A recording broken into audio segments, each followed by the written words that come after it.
The grandfather clock in the corner of the dining room chimes 7 times as I hurry up the walkway to the imposing colonial on Maple Hollow Lane.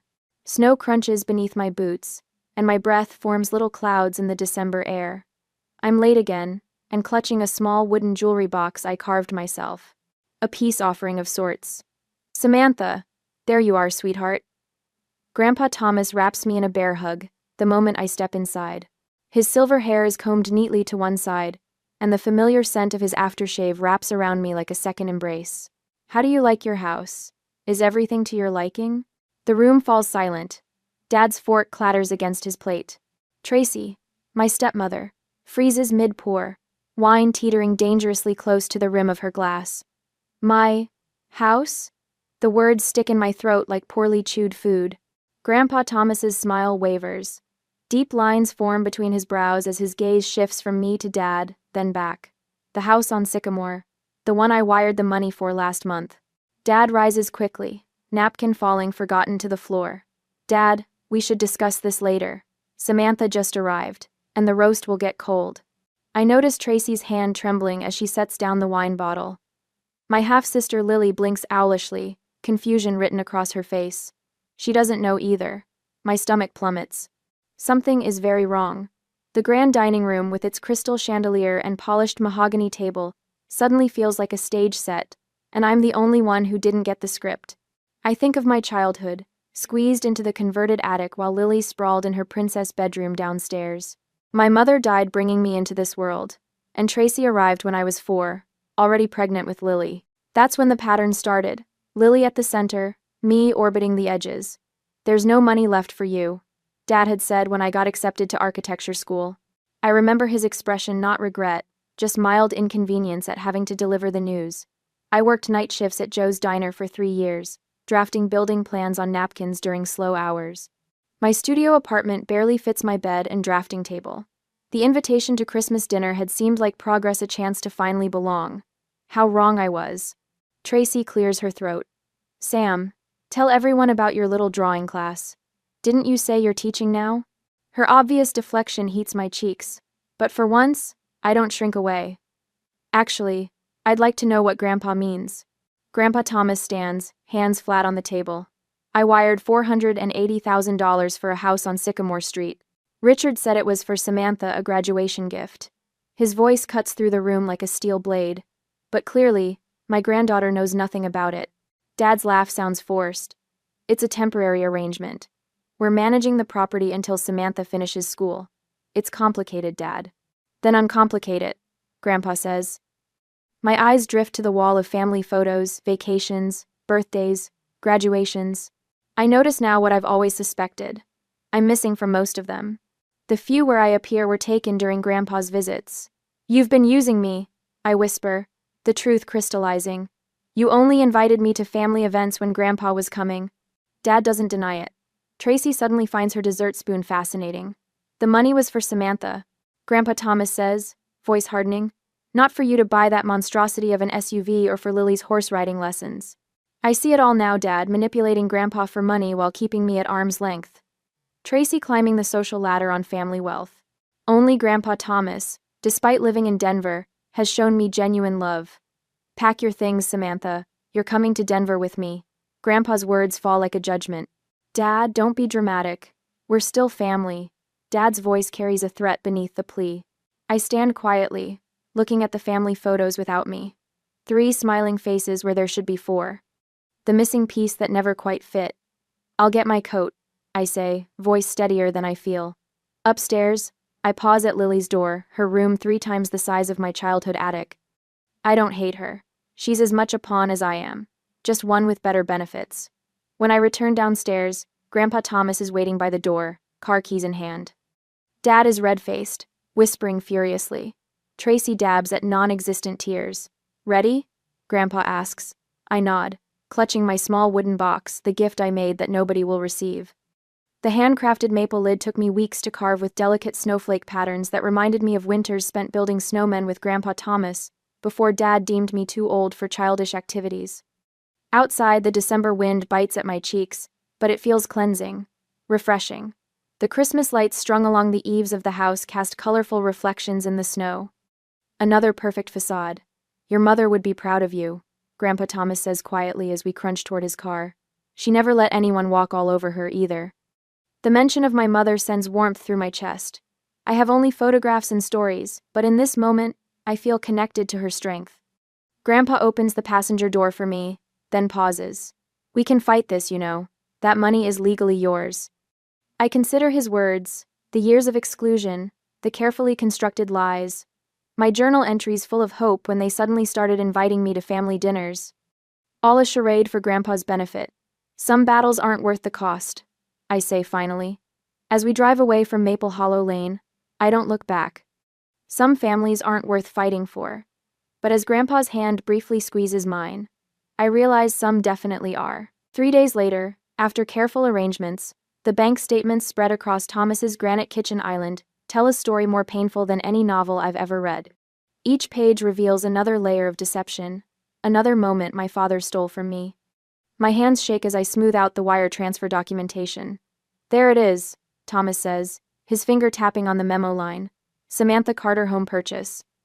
I stare at the words until they blur. Nearly $500,000, earmarked with my name, sent from my grandfather's account to my father's. Money I never saw. A house I never lived in. Look at this. Thomas slides a folder of printed emails across the counter. Richard, claiming to be acting on your behalf. Each email makes my stomach tighten. My father's casual tone discussing Samantha's house and what's best for her future, while systematically stealing my inheritance. I flip through property records, showing Tracy listed as the sole owner of the home on Sycamore Street. And this? Thomas says, voice hardening as he reveals a power of attorney document. This signature. Is it yours? The scrawl that's supposed to be my name looks nothing like my handwriting. No, I whisper. I never signed this. Thomas nods once, like he expected this answer. Forged. That's a federal offense. The Denver skyline glitters through the wall of windows in his condo, indifferent to the collapse of my family illusions. I've been here 3 days since Christmas dinner, and each hour brings new horrors. Thomas opens his laptop. There's more. I had my accountant pull these records. The spreadsheet on screen shows dozens of withdrawals from an account labeled Samantha's Trust. Money for Lily's private school tuition. Money for family vacations to Europe. Money for Tracy's designer wardrobe. Your college fund, Thomas explains, voice tight with anger. I established it when you were born. It should have had nearly $300,000 by the time you turned 18. Richard emptied it years ago. I think of my cramped studio apartment, the night shifts at the diner, the student loans crushing me with debt. All while my college fund paid for Lily's horseback riding lessons and Tracy's spa memberships. There's this too. Thomas continues, pulling up more documents. Your mother's inheritance. It wasn't much, but she wanted you to have it. I never knew my mother left me anything. The small inheritance, $42,000, had been diverted to renovations on the main bathroom in their house. I remember Tracy bragging about the Italian marble and heated floors, while I showered in my apartment where the hot water lasted 3 minutes. Thomas clicks through to another screen. A credit card in your name. Current balance, $23,000. My credit score. My financial future. My identity. All stolen by people who were supposed to protect me. The tax implications alone. Thomas shakes his head, explaining how gift money reported in my name means I could owe taxes on funds I never received. I press my palms against my eyes, trying to process the scale of betrayal. How could they do this? Richard orchestrated everything, Thomas says, his voice hollow. My own son. He's been systematically abusing your finances for years. And Tracy? An enabler. She deliberately kept you separated from family events unless I was visiting. Created a narrative that you were disinterested, antisocial. Antisocial. And Lily? I ask, thinking of my half-sister who benefited from everything stolen from me. An unwitting beneficiary. Raised to expect everything without questioning where it came from. Thomas's expression softens. She's a victim too, in a different way. I walk to the window, pressing my forehead against the cool glass. Below, Denver continues its evening routine, cars flowing like blood cells through the city's veins. What happens now? I ask. Richard could face legal consequences for fraud and identity theft. Tracy's social standing would collapse if this became public. Your credit score is in shambles, which could impact your career in architecture. Thomas sighs. And they're threatening to contest any financial support I give you directly. The stakes feel overwhelming. My future, my career, my family, all hanging by threads I never knew were so fragile. I found something while you were sleeping, Thomas says, retrieving a portfolio from his office. Inside are childhood sketches, buildings I designed when I was 8, 9, 10 years old, crude drawings of towers and bridges, houses with elaborate floor plans. You kept these? I ask, throat tight. I always knew you were the builder in the family, he says quietly. Not Richard with his get-rich-quick schemes. Not Lily with her marketing degree. You. We stand together at the window, looking at the Denver skyline, buildings reaching toward the clouds, structures someone once imagined and then brought to life. Something shifts inside me, a weight lifting, a decision forming. I'm done seeking validation from people who never valued me. Done trying to earn love that should have been freely given. That night, I sleep peacefully for the first time in years. No grinding teeth, no anxiety dreams, just rest. Morning brings clarity and allies. Thomas introduces me to the dean of a university architecture program. His lawyer friend Morgan begins investigating the fraud and identity theft. At lunch, I meet Evan, a classmate who offers friendship without the hidden agendas I've grown accustomed to. I need someone part-time at the development firm. Thomas mentions casually over coffee, someone who understands both design and business. Interested? By evening, I've met a study group that accepts me immediately, valuing my talent without questioning whether I belong. The next morning brings the hardest step, filing a police report against my own father. The officer takes my statement matter-of-factly, explaining the process of investigating identity theft. It's better to freeze your credit immediately, she advises. Morgan helps me complete the paperwork, securing my financial future from further exploitation. The protective measures feel like armor after years of vulnerability. My phone buzzes continuously throughout the day. Richard's frantic voicemails pile up. How could you do this to family? After everything we've done for you. You're making a terrible mistake. Tracy takes to social media, posting about ungrateful children and family loyalty, without naming me directly. Her friends comment with sympathy emojis, unaware they're supporting someone who helped steal my inheritance. I block their numbers one by one. Richard, Tracy. Even Lily, whose confused texts show she still doesn't understand what her parents did. The silence that follows feels like the first clean breath after years of drowning. Thomas finds me on the balcony that evening. It's just the beginning, he warns. They won't give up easily. I know, I say, watching the city lights come alive as dusk settles over Denver. But neither will I. For the first time in my life, I'm fighting for myself instead of for their approval. And though the cost is high, the family I thought I had is gone forever. I finally understand what Thomas meant about being the builder in the family. Some things need to be torn down before you can build something better. The persistent knocking at Thomas's development office door turns aggressive, rattling the frosted glass panel. I glance up from my sketch as Evan places a protective hand on my shoulder. I know she's in there. Richard's voice booms through the door. Samantha, this has gone far enough. My pencil snaps between my fingers. 2 weeks since Christmas, and they won't stop. Yesterday, my psychology professor pulled me aside after class, concern etched on her face. Your mother called about a family emergency, she'd said. Is everything all right? Tracy isn't my mother, and there was no emergency, just another tactic to disrupt my life. Thomas stands, shoulders squared. Stay here, he tells me, then opens the door just enough to block Richard's view. This is a place of business, Thomas says, his voice steady. If you want to speak with my granddaughter, make an appointment. Don't lecture me about family, Richard snarls. Extended family is calling us daily, telling us to fix this. Even Aunt Marjorie thinks Samantha needs to make peace. Thomas doesn't budge. Peace requires honesty, Richard, something you seem unfamiliar with. I focus on my breathing in for 4 counts, out for 6, while they argue. My phone buzzes with notifications. More tearful Instagram videos from Lily about our family being torn apart. The comments are filled with sympathy for her. Strangers condemning me without knowing the truth. Have you seen what they've been posting about your development company? Richard's voice drops to a threatening whisper. Anonymous reviews claiming substandard materials, delayed timelines. That could hurt your reputation, Dad. My stomach churns. They're targeting Thomas now because of me. When the door finally closes, Thomas returns, his face flushed but composed. Well, he says, attempting a smile. That was invigorating. They're writing fake reviews about your business, I say, the guilt immediate and crushing. Because of me. Thomas waves his hand dismissively. Reviews don't build houses, Samantha. Quality does. He points to my architectural model on the corner of his desk, a design that won department recognition last week. This is what matters. Speaking of which, the Wilsons called again. They specifically asked for your input on their residential design.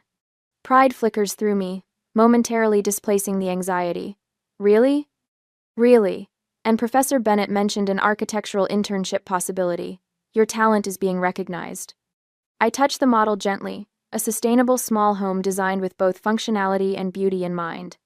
Every weekend hiking trip with Evan has fed into this vision, building my physical and mental resilience while inspiring organic elements in my designs. Your mother would be ashamed. Richard's words echo in my head as I exit my afternoon class 2 days later. He stands waiting, arms crossed, in the middle of the campus pathway. Students slow their pace, watching the confrontation unfold. My heart hammers against my ribs, but I keep walking. 23 years I raised you. He continues, blocking my path. And this is how you repay us? By turning Thomas against me? I didn't turn anyone against you, I reply, surprised by the steadiness in my voice. Your actions did that. His face reddens. Your mother would be ashamed of what you're doing to this family. Something shifts inside me, not anger, but clarity. She'd be ashamed. I was invisible for 23 years. The words hang between us. Students have gathered now, forming a protective semicircle behind me. You okay, Sam? Asks Melissa from my study group. Others murmur support. Richard's eyes dart nervously at the audience. This is a private family matter. Then why confront me in public? I counter. When campus security approaches, summoned by someone in the crowd, Richard retreats, pointing a finger at me. This isn't over. But it is over, in ways he doesn't understand yet. Later that evening, Thomas calls with news. I've terminated Richard's partnership extension, he says simply. The paperwork is filed. What does that mean? I ask, curled up on my new apartment sofa, a housewarming gift from Thomas.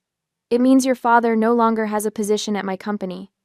Morgan's cease and desist letter has been delivered to both Richard and Tracy. We've documented every harassment incident thanks to Evan's diligent record keeping. Evan smiles from the kitchen where he's preparing dinner.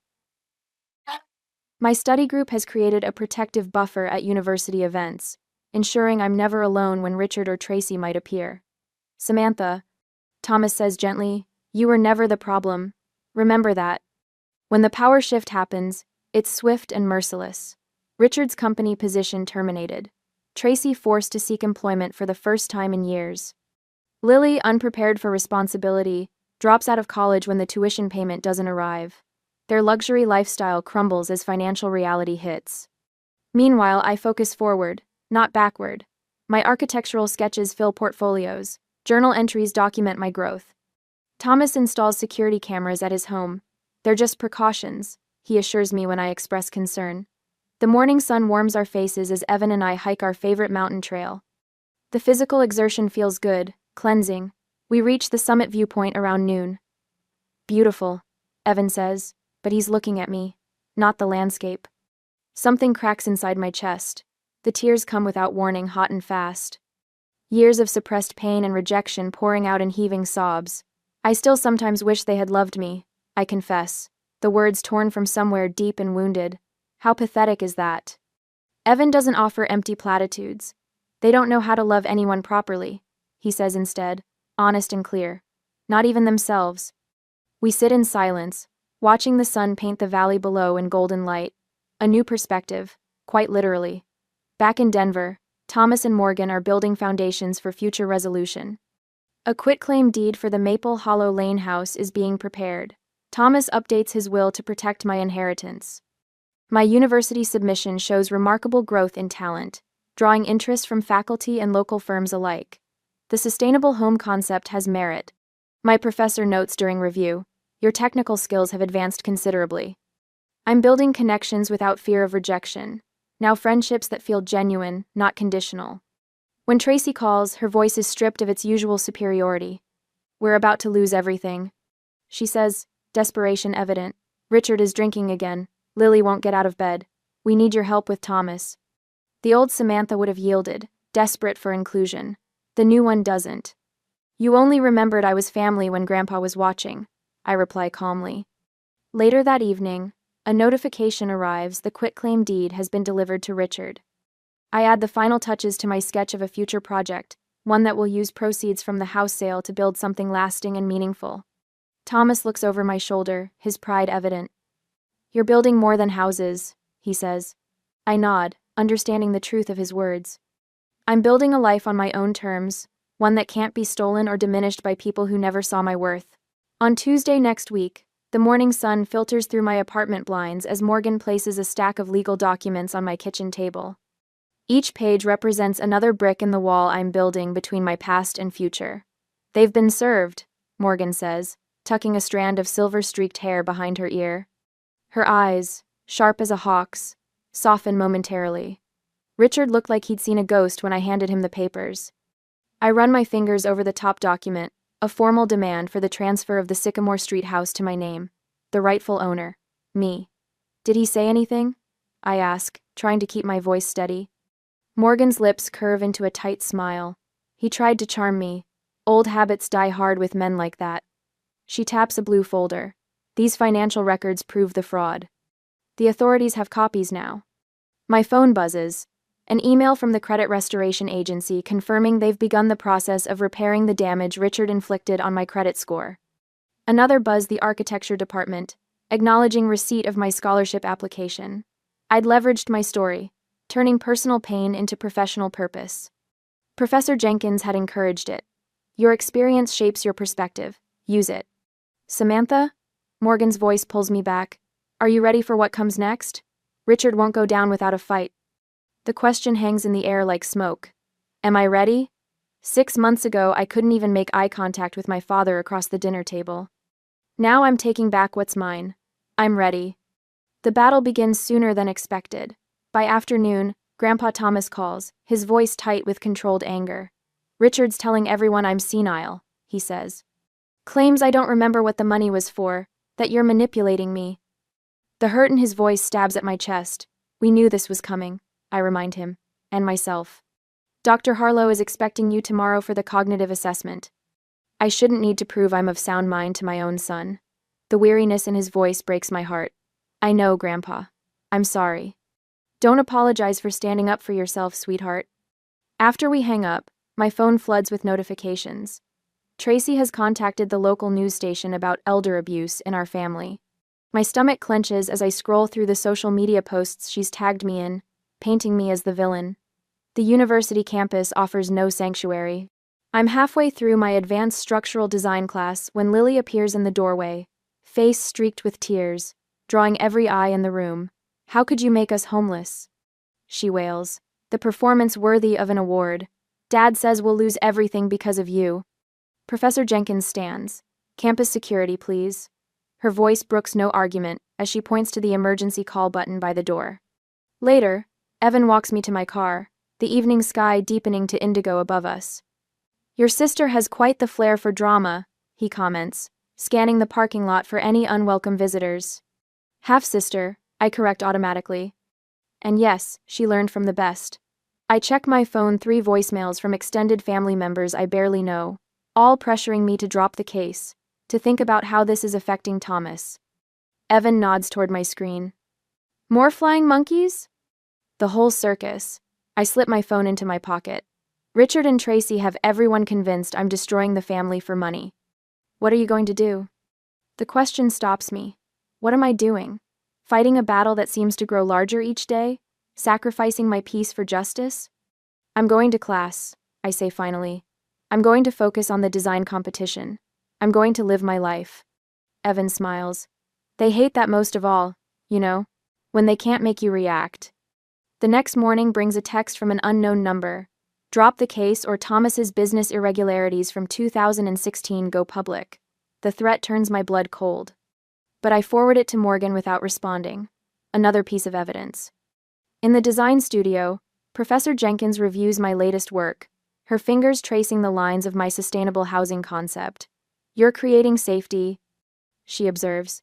"Not just shelter, but sanctuary." The comment stops me. I hadn't consciously intended that, but looking at my design, the protective courtyards, the transparent walls that still maintain privacy, the multiple exit points, I recognize the truth in her words. "My architecture reflects my journey," I admit quietly. She nods. "Healthy boundaries aren't walls but foundations. Your design shows that beautifully." Later, Evan peers over my shoulder as I refine the concept. "You don't design to impress but to protect," he says. "That's rare." I incorporate more open spaces, more transparency. The light flows through my design like truth through darkness. Morgan calls that evening. Richard's accusations triggered a full financial investigation into him. She says, satisfaction evident in her voice. His attempt to discredit Thomas backfired spectacularly. The tables turn quickly after that. Tracy's social media campaign gains negative attention when her friends begin questioning her version of events. Lily's university status is revoked following her disruptive behavior and harassment. Their desperate attempt to access Thomas's medical records is discovered by hospital security. When Richard and Tracy try to rally the extended family against us, the unified front crumbles as relatives begin to see through their manipulation.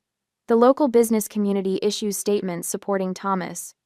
The university dean publicly praises my architectural talent during a department showcase.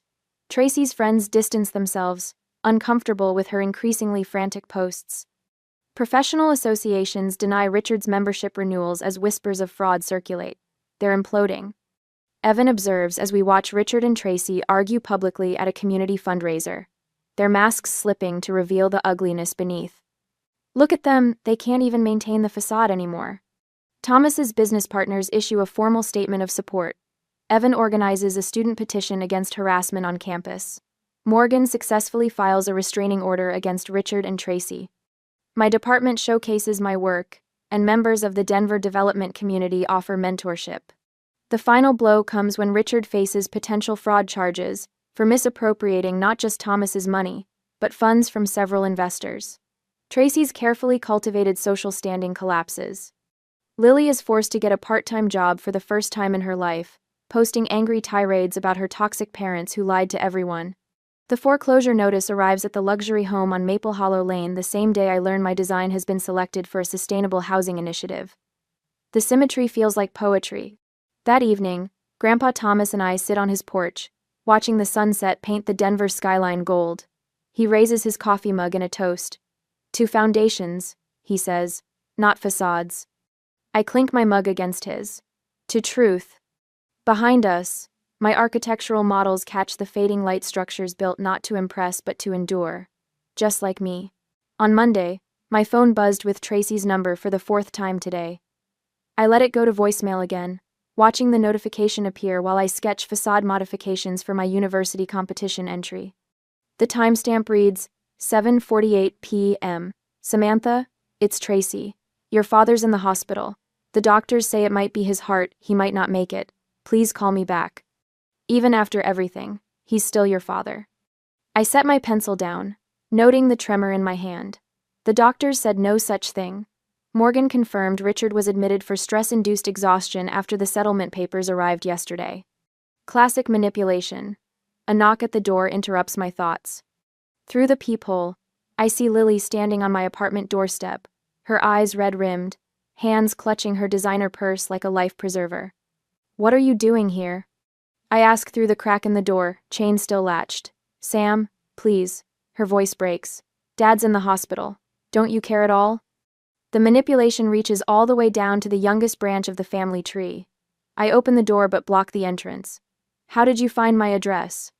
"Does it matter? Our family is falling apart. There's an email chain with all the relatives talking about Christian forgiveness. Even Pastor Williams called asking if you'll talk to Dad." "Ah." I almost laugh. "Pastor Williams from the church Dad donated that new wing to last year? The one we only attended when Grandpa visited?" "You're being cruel." Lily's voice hardens, her well-rehearsed lines hitting their marks. "Dad might die thinking you hate him." I don't hate him, Lily. I just finally see him clearly." The stress makes my chest tighten uncomfortably. I've been having these spells since the confrontation at Christmas. Thomas noticed one yesterday, worry lines deepening around his eyes as he watched me press a hand against my sternum. Lily leaves eventually, but the onslaught continues. Richard's lawyer calls the next morning while I'm revising my competition drawings. Miss Carter, I'm Lawrence Myers representing your father. I have a settlement offer that could make this whole unfortunate situation go away. His voice carries the smooth confidence of someone accustomed to cleaning up wealthy clients' messes. I already have, Morgan, thank you. I hang up, then silence my phone when it immediately rings again. Later, my apartment buzzer sounds. The church pastor stands at the entrance, Bible in hand, talking about prodigal children and Christian forgiveness. I politely decline his counsel. The next day, Tracy calls again. We're contesting Thomas's will. You've poisoned him against his own son, his flesh and blood. Morgan assures me they have no legal standing, but the noise of it all, the barrage of accusations and guilt-inducing tactics creates a fog around me. I miss 2 days of classes. My competition deadline looms while family chaos swirls. Even Evan's parents have started asking questions about his involvement with our troubled family situation. Old insecurities rise like ghosts. Am I overreacting? Should I just forgive and forget to make the noise stop? Then Thomas has a minor heart episode. The doctor calls it stress-induced angina. Nothing serious, but enough to frighten me. I sit beside his hospital bed, watching his weathered face in repose, seeing the toll of Richard's betrayal on the man who never gave up on either of us. I'm calling off the lawsuit, I whisper, holding his hand. It's not worth your health. Thomas's eyes flutter open. Don't you dare. We finish what we started. The determination in his voice steadies me. I return to my drafting table that night with renewed focus, working until dawn breaks over the city skyline. 2 days later, it happens. The notarized quitclaim deed arrives via courier while Thomas and I share breakfast. My hands shake as I read the document, confirming what Morgan promised. The house on Maple Hollow Lane, officially transferred to my name. We did it, I whisper, hardly believing the paper in my hands. Thomas smiles, tension visibly falling from his shoulders. Morgan came through. That afternoon, Morgan arrives with a thick folder. He spreads documents across Thomas's dining table, explaining the leverage that brought Richard to heel. I presented him with the complete financial fraud timeline, Morgan says, his meticulous nature evident in the color-coded tabs. The evidence would have been sufficient for criminal charges, but we held that as our bargaining chip. The property transfer represents partial financial restitution. He points to a document with the university letterhead. Your architecture scholarship is now secure, contingent on the boundaries we've established. The no-contact order is legally binding. They can't approach you, Thomas, or the university campus. I study the documentation of Tracy's social media posts, Lily's disruptive campus visits, and Richard's manipulative voicemails, all preserved and cataloged. What happens to them now? I ask. Morgan adjusts his glasses. Richard's been removed from his professional organizations pending ethics investigations. Tracy's social connections are unraveling as the truth emerges. The community stands firmly behind you and Thomas. That evening, my phone rings with a university number. My design has won the competition. Thomas recovers enough to attend the award ceremony, proudly watching as I accept the recognition that will launch my career. The next day, I list the house on Maple Hollow Lane with a reputable realtor Thomas recommends. The proceeds are already designated, part for my education, part for a sustainable housing project I've designed for my senior thesis. Are you offering any support to Richard's family? The realtor asks cautiously. No, I answer, my voice firm but not bitter. News filters in through mutual acquaintances. Richard and Tracy are separating amid their financial collapse. The luxury lifestyle has crumbled completely. Lily has moved in with a friend and taken a retail job. Meanwhile, I focus on my future, not their drama. Thomas introduces me as his protege at industry events, his pride evident to everyone present. 3 weeks later, the realtor calls with news.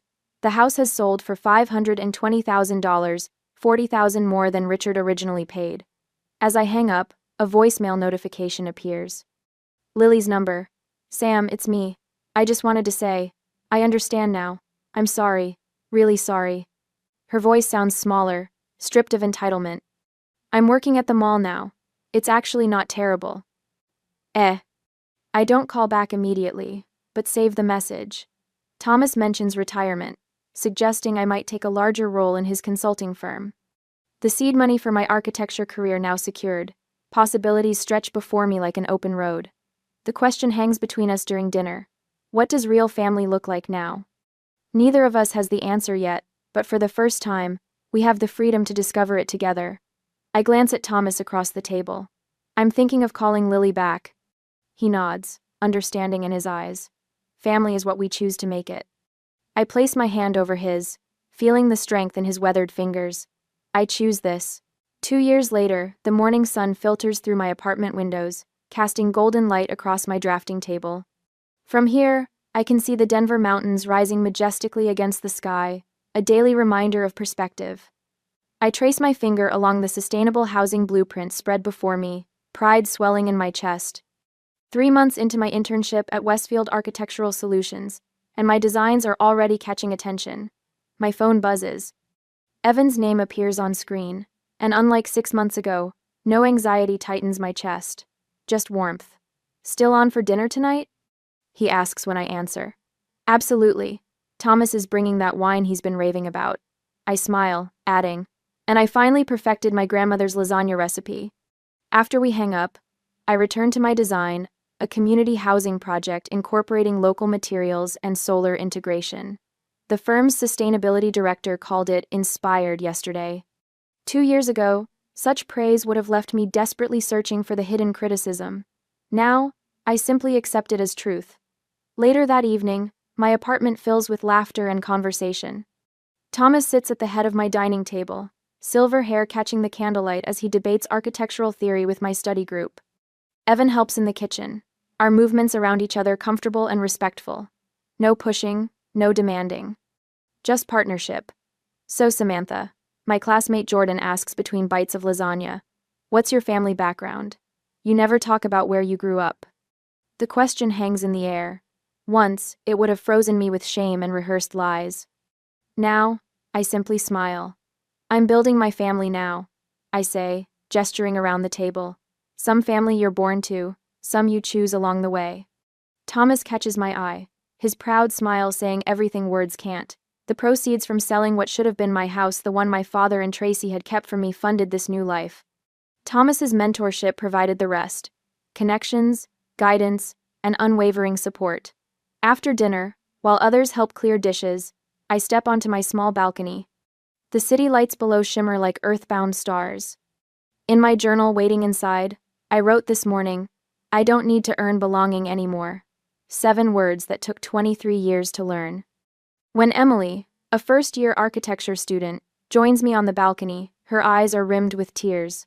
My parents say I'm wasting my potential. She confesses, voice barely audible above the night breeze. They wanted medicine, not architecture. Sometimes I feel so alone. 2 years ago, I would have shouldered her pain, made it my responsibility to fix. Now, I simply listen, offer resources that helped me, and maintain the boundaries that keep me whole. You can love someone without sacrificing yourself, I tell her. Sometimes the kindest thing is standing firm. Back inside, I notice my phone lighting up with a message. Lily, can we talk someday? I miss you. I consider her words carefully. The old Samantha would have rushed to respond, desperate for any familial connection. The woman I am now types, when you're ready to build something real, I'll be here. The mountains outside my window remind me daily of perspective, how distance reveals the true shape of things. My latest design, featured in last month's Sustainable Architecture Quarterly, sits framed on my wall. The housing project breaks ground next month. My graduation certificate, signed just weeks ago, hangs beside it, Thomas beaming from the front row as I cross the stage. Later, after everyone leaves except Thomas and Evan, we discuss the possibility of a business partnership. My sketchbook lies open on the coffee table, preliminary designs for my own home taking shape on the page. You've come far, Thomas says, his eyes crinkling with pride. I smile, thinking of the journal entry I wrote this morning. Family isn't who you're born to, it's who helps you build your life. For the first time, I truly understand what it means to be visible.